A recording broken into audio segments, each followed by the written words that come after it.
Bonsoir à tous et à toutes et bienvenue dans ce nouveau numéro de Flash 24 sur votre web TV Aminata 24. On démarre toujours avec l'actualité ivoirienne.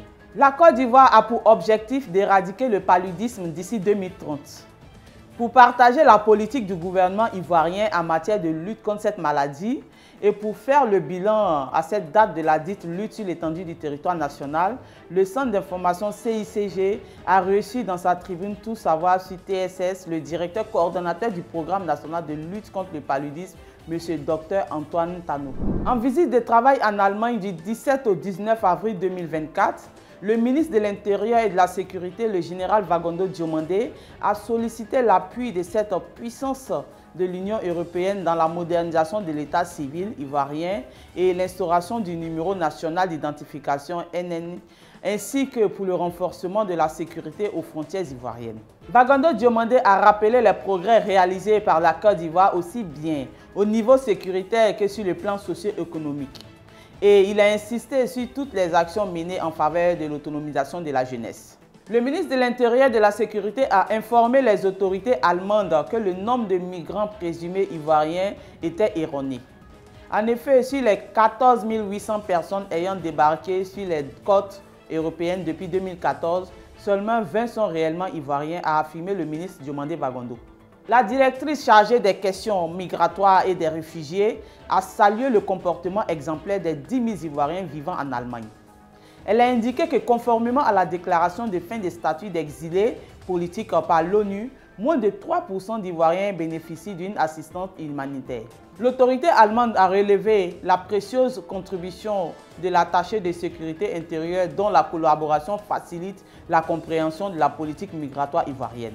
La ministre de l'économie, du plan et du développement, Mme Kaba Nialé, a saisi l'occasion de son séjour aux États-Unis dans le cadre de l'Assemblée de printemps du Fonds monétaire international FMI et de la Banque mondiale du 15 au 20 avril 2024 pour inviter les hommes d'affaires américains à venir investir en Côte d'Ivoire. Je voudrais dire aux investisseurs américains que la barrière de la langue qui nous défavorise énormément ne doit pas exister. Notre pays a du potentiel.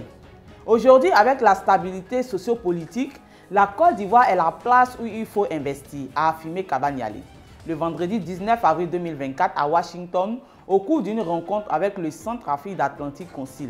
Le ministre de l'Emploi et de la Protection sociale, Maître Adama Kamara, a saisi l'occasion de sa présence aux États-Unis dans le cadre du 7e Forum annuel de financement de la santé organisé par la Banque mondiale pour présenter au personnel de l'ambassade de Côte d'Ivoire à Washington et à celui de la représentation permanente du consulat général à New York et aux Ivoiriens vivant dans cette ville les produits de protection sociale que sont le régime de retraite complémentaire par capitalisation, la complémentaire et le régime social des travailleurs indépendants, RSTI.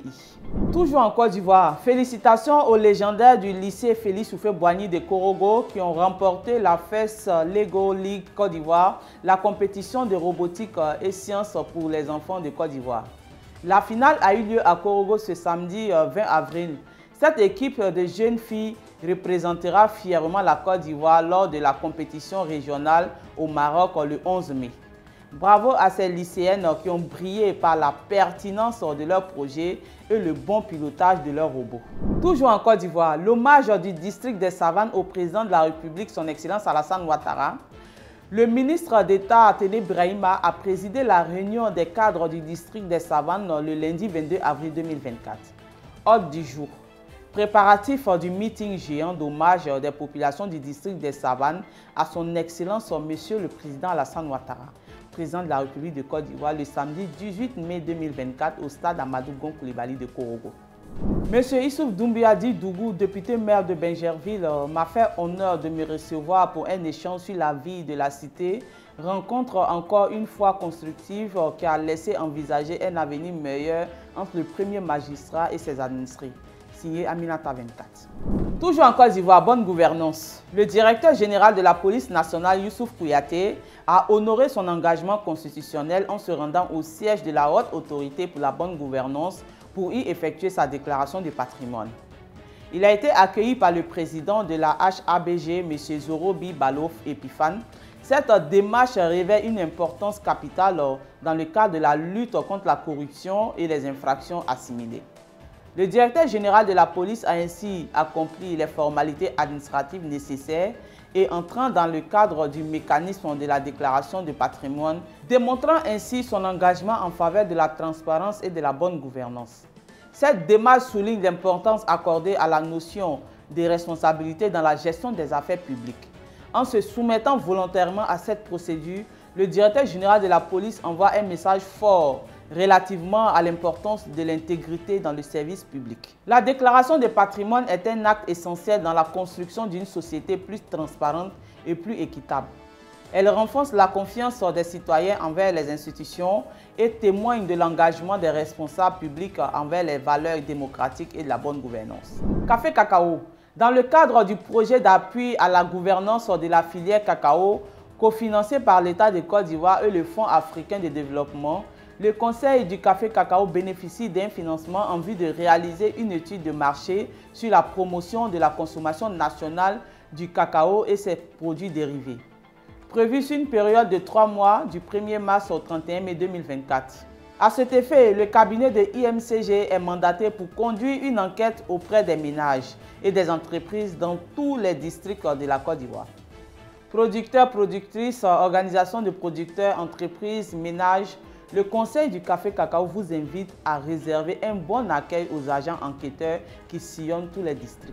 On termine toujours en football, cette fois-ci avec Eric Sekouchel, entraîneur malien, qui affirme que « J'ai découvert le plan de jeu de la Côte d'Ivoire qui est maintenant une équipe à craindre en Afrique comme en Europe. » Excusez-moi de dire cela, mais cela est vrai.